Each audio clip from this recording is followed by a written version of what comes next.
Olá! Neste vídeo daremos início a uma comunhão sobre o tema As promessas de Deus têm nele o sim e o amém, que é o título da semana 1 da série As promessas de Deus do alimento diário. Estamos estudando o livro de 2 Coríntios com ênfase nos ministros da Nova Aliança. É importante lembrar que o ministério da Nova Aliança é levado a cabo por seus ministros que receberam uma comissão do Senhor. Nos vídeos anteriores, vimos que Provérbios capítulo 8 mostra o relacionamento do Deus triuno antes mesmo que houvesse mundo. O Pai, o Filho e o Espírito coexistiam em um ambiente agradável, cheio de prazer e de muita comunhão. Em Mateus 3, 3 a 17, no batismo do Senhor Jesus, vemos o relacionamento prazeroso entre o Pai e o Filho, mesmo quando o Senhor se encarnou. No versículo 17 diz que após sair da água ouviu-se uma voz do céu que dizia: Este é meu filho amado em quem me comprazo. No ambiente agradável em que vivia, por que Deus resolveu criar o homem, um ser que se tornou tão problemático? A resposta é simples. Ele fez um plano para incluir o homem nessa esfera de comunhão, introduzindo para dentro de si mesmo. E para que este relacionamento fosse possível, ele soprou algo divino dentro do homem, formando o espírito humano dentro dele, conforme Gênesis 2,7 e Jó 32,8. Felizmente, o homem desobedeceu e o pecado entrou na humanidade. Nosso corpo físico vai se desfazer um dia, porém, receberemos da parte de Deus um novo corpo celestial e cheio de glória. Aleluia! No plano divino já havia uma solução para a queda do homem. Deus enviou seu próprio Filho para resgatá-lo, pois ele não desistiu de ter o homem na sua glória dentro de si. Então o Filho obedeceu e veio habitar junto com os homens, deixou a glória, o alto trono nos céus, um ambiente de alegria e prazer celestial, e desceu à terra. Aqui Jesus experimentou toda a sorte de sofrimento, começando com seu nascimento em manjedoura até a sua morte de cruz. Ele passou por todos os problemas e tentações da vida humana, permanecendo um homem perfeito para nos salvar e nos levar para dentro do Pai. Na cruz, Jesus destruiu o diabo, Satanás, a morte, o pecado, o velho homem e as ordenanças. Em ressurreição, viveu e triunfou os principados e as potestades nos lugares celestiais, ascendeu aos céus e está sentado à destra de Deus. E ele se tornou um Espírito que dá vida e nos regenerou com a vida divina. Agora, o Pai não somente tem prazer no Filho, mas nos muitos filhos gerados pela morte e ressurreição de Cristo. Aleluia! Além disso, ao invocar o nome do Senhor, recebemos o Espírito e nos tornamos membros do seu corpo, a Igreja. Nela temos gozo, alegria e recebemos uma comissão. Por atender ao chamamento do Senhor, nos tornamos ministros da nova aliança. A partir de agora, veremos algumas características dos ministros da nova aliança. Leamos 2 Coríntios 3,5. Não que por nós mesmos chegamos capazes de pensar alguma coisa como se partisse de nós. Pelo contrário, a nossa suficiência vem de Deus. A primeira lição que precisamos aprender é: a nossa suficiência vem de Deus. Não é de nós mesmos, nossa capacidade, inteligência ou habilidade de fazer as coisas. Versículo 6. O qual nos habilitou para sermos ministros de uma nova aliança, não da letra, mas do Espírito, porque a letra mata, mas o Espírito vivifica. Para ilustrar, vamos ler 2 Coríntios 1,8. Porque não queremos, irmãos, que ignoreis a natureza da tribulação que nos sobreveio na Ásia, porquanto foi acima das nossas forças, a ponto de desesperarmos até da própria vida. O Senhor muitas vezes coloca-nos em situações como essa, de não ter para onde fugir, não ter saída, a ponto de desesperarmos até da própria vida, para que possamos depender totalmente dele. Versículo 9. Contudo, já em nós mesmos tivemos a sentença de morte, para que não confiemos em nós, e sim no Deus que ressuscita os mortos. Esse é o viver de um ministro da nova aliança. Não use sua capacidade para levar a cabo o plano de Deus, pois dele vem nossa suficiência e nossa força. No versículo 12, porque a nossa glória é esta, o testemunho da nossa consciência de que com santidade e sinceridade de Deus, não com sabedoria humana, mas na graça divina temos vivido no mundo e mais especialmente para convosco. Essa palavra santidade, já falamos, pode ser traduzida por simplicidade. Para ficar mais claro, vamos ver o que aconteceu com Adão e Eva no Jardim do Éden quando perderam a simplicidade.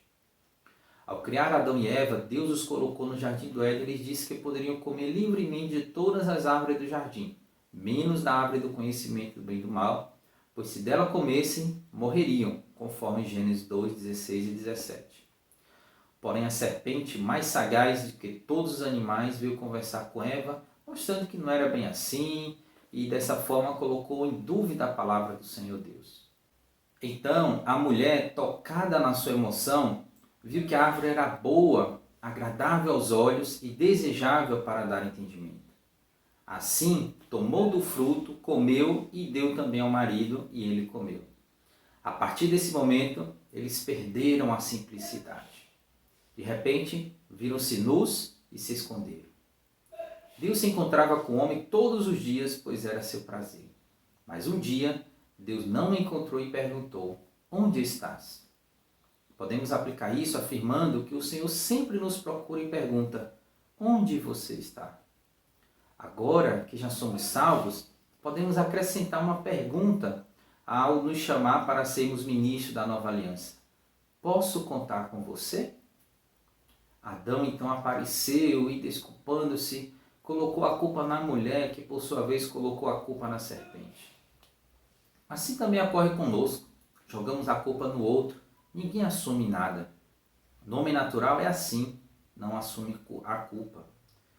Adão e Eva estavam nus e apareceram com um avental de folha de figueira para cobrir sua nudez. Deus poderia ter pensado: que coisa estranha, agora você está com vergonha. Antes você nunca teve vergonha de mim, agora você sente que está nu. O que aconteceu? O conhecimento do bem e do mal entrou no homem e este perdeu a simplicidade.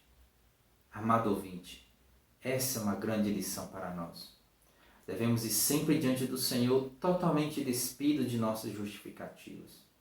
Não adianta fazer avental de folha de figueira, pois Deus nos vê como realmente somos. Devemos orar: Senhor, não tenho nada para esconder. Tal qual estou, venho a Ti. Não quero me esquivar. Eis-me aqui, Senhor.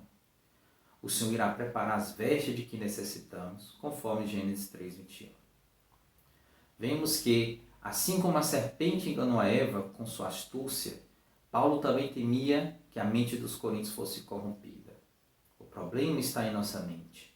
Por isso devemos achegar-nos ao Senhor com simplicidade, dizendo-lhe que nada temos a esconder e que nada sabemos fazer. Em João 15:5, vemos que sem Ele nada podemos fazer, que dependemos 100% do Senhor. Essa é a lição que devemos aprender como ministro da nova aliança.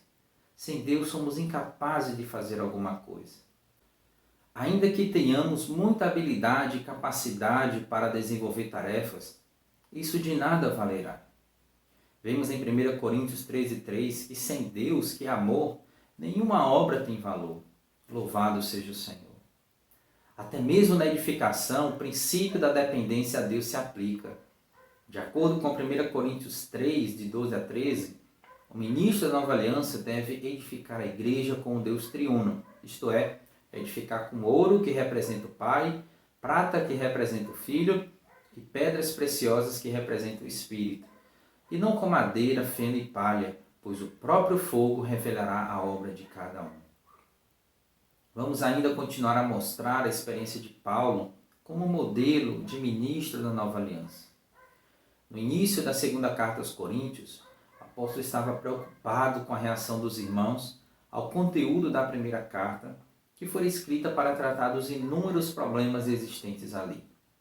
Entre eles, havia problema de divisão, pessoas que se dividiram em vários grupos. Conforme em 1 Coríntios 1, de 11 a 13, vimos que uns diziam: eu sou de Cefas, outros: eu sou de Paulo, e ainda outros: eu sou de Apolo. Havia também um grupo que dizia ser de Cristo. Por isso, Paulo escreveu a primeira carta, pois estava muito preocupado com eles. Um outro caso registrado em 1 Coríntios 5, de 1 a 5, foi o de um irmão que maculou o leito do próprio pai, e os presbíteros não lidaram com o problema seriamente. Então o apóstolo tomou a iniciativa de cuidar desse assunto pessoalmente, sentenciando em seu espírito que o autor do ato fosse entregue a Satanás para a destruição da carne. Que carta pesada Paulo escreveu aos Coríntios. Na igreja em Coríntio havia muitas outras dificuldades. Podemos listar pelo menos 11 problemas registrados na primeira epístola. Se compararmos com a igreja onde nos reunimos, parece que não temos tantas dificuldades, não é mesmo? A igreja em Coríntio tinha muitos problemas, mas tinha Cristo. Para os 11 problemas existentes ali, vemos 20 itens preciosos de Cristo. Louvado seja o Senhor. Temos quase 2 itens positivos de Cristo para cada problema negativo. Sendo assim, você vai ficar olhando para as coisas negativas da igreja ou vai desfrutar de Cristo? Ele é a solução. Vamos desfrutar de Cristo em vez de ficar remoendo as coisas negativas. Se alguém vier falar coisa negativa para você, convide-o para orar, invocar o nome do Senhor. Você deve falar: irmão, vamos desfrutar de Cristo, vamos abrir a Bíblia, ler e orar alguns versículos comigo. Assim, você será guardado e espantará todo falar negativo. Após escrever a primeira carta, Paulo ficou muito preocupado com a reação dos coríntios. Provavelmente pensou: como será que os irmãos receberam as minhas palavras? Será que não foi duro demais com eles? Dia após dia, sua preocupação aumentava. Ele tinha enviado sua primeira carta aos Coríntios por meio de Tito. A demora de Tito em trazer notícia deixou o apóstolo mais ansioso ainda. Naquela época, 2 Coríntios 2, de 12 a 13, revela-nos que Paulo estava para trabalhar em Troade, onde uma porta ao Evangelho fora aberta. Apesar disso, em seu espírito, ele não teve tranquilidade de permanecer ali. Então, tomou a decisão de passar o mar, partiu para a Macedônia à procura de Tito. Isso revela o nível de desespero de Paulo em relação ao que sua carta poderia ter causado aos coríntios, mostrando seu grande amor pela igreja em Corinto. Vejamos o relato da alegria de Paulo ao encontrar Tito, que trazia notícia dos coríntios e que está registrado em 2 Coríntios 7, de 5 a 7. Porque, chegando nós à Macedônia, nenhum alívio tivemos. Pelo contrário, em tudo fomos atribulados, lutas por fora, temores por dentro. Porém, Deus, que conforta os abatidos, nos consolou com a chegada de Tito. E não somente com sua chegada, mas também pelo conforto que recebeu de vós, refletindo-nos a vossa saudade, o vosso pranto, o vosso zelo por mim, aumentando assim meu regozijo. Puxa, que alívio para Paulo foi a chegada de Tito, o qual também relatou como eles receberam a carta e como o pecador se havia arrependido. Foi nesse contexto que Paulo escreveu a segunda carta aos Coríntios. Esse é o coração de um ministro da nova aliança. Alguém que se preocupa com a situação de cada igreja e de cada irmão. Que sejamos tais ministros. Louvado seja o Senhor. Outro aspecto que queremos considerar está em 2 Coríntios 1,15. Com esta confiança resolvi ir primeiro encontrar-me convosco para que tivesseis um segundo benefício. Esse segundo benefício, de acordo com o original grego, é uma segunda graça. Como podemos aplicar isso à nossa experiência? Por exemplo, quando um apóstolo visita a nossa cidade para ministrar uma conferência, isso é graça, é um benefício. Então devemos honrar os homens de Deus que são enviados para nos trazer sua palavra, pois isso é graça. Aleluia! Outro ponto a observar é que havia um grupo de irmãos em Corinto que considerava Paulo uma pessoa de 2 palavras, pois ele prometeu ir até lá e não foi. Por isso alguns o consideravam uma pessoa leviana que não tem peso no falar. Paulo então se defendeu conforme lemos em 2 Coríntios 1, 17 e 18. Ora, determinando isto, terei porventura agido com leviandade? Ou, ao deliberar, acaso delibero segundo a carne, de sorte que haja em mim simultaneamente o sim ou não? Antes, como Deus é fiel, a nossa palavra para convosco não é sim e não. Ele não falava como um homem carnal, que dizia sim e depois não, pois seu exemplo era o próprio Filho de Deus, conforme vemos no versículo 19. Porque o Filho de Deus, Cristo Jesus, que foi por nosso intermédio anunciado entre vós, isto é, por mim e Silvano e Timóteo, não foi sim não, mas nele sempre houve o sim. As decisões de Paulo não eram baseadas no que ele gostava, mas em Cristo. Prosseguindo a leitura para o versículo 20. Porque quantas são as promessas de Deus, tantas tem nele o sim, porquanto também por ele é o amém, para a glória de Deus por nosso intermédio. Vemos aqui que o mesmo Cristo, o Filho de Deus, que foi anunciado pelos apóstolos, é também o sim e o amém a todas as promessas de Deus. Quando Deus promete, sabe quem cumpre? Cristo. Você pode confiar nele, pois Deus confiou a ele a execução de todas as suas promessas. Todas as promessas de Deus foram cumpridas em Cristo. Muitas vezes começamos algo e não terminamos por causa do caráter do velho homem. Somos assim ou não somos? Mas Cristo não é assim, graças a Deus. Todas as promessas que Deus lhe entrega, Ele cumpre. Devemos perceber que quantas são as promessas de Deus, tantas tem nele o sim. Precisamos aprender uma coisa com o Filho de Deus. Ele nunca diz não. Para Deus, Ele não usa a palavra não. É sempre sim. E você? Qual a sua resposta quando você é convidado para pregar o Evangelho, orar pelas pessoas? É sim ou não? Às vezes damos muitas desculpas, pois existem circunstâncias que nos atrapalham. Contudo, devemos sempre estar prontos a dizer sim e amém. Tudo isso é para a glória de Deus. Louvado seja o Senhor. Em relação às promessas, Deus é fiel e imutável. Em Hebreus 13:8, lemos: Jesus Cristo, ontem e hoje é o mesmo e o será para sempre. Ele é o mesmo, ele não muda. Nós mudamos de acordo com as circunstâncias. Mas Deus é firme, ele não muda. Ele é o mesmo ontem, hoje e amanhã será o mesmo. Pode confiar. Também Tiago 1,17. Toda boa dádiva e todo dom perfeito são lá do alto, descendo do Pai das luzes, em que não pode existir variação ou sombra de mudança. Em Deus não há variação, não há sombra de mudança. Ele é imutável e suas promessas são imutáveis. Nosso Deus é maravilhoso. Senhor Jesus.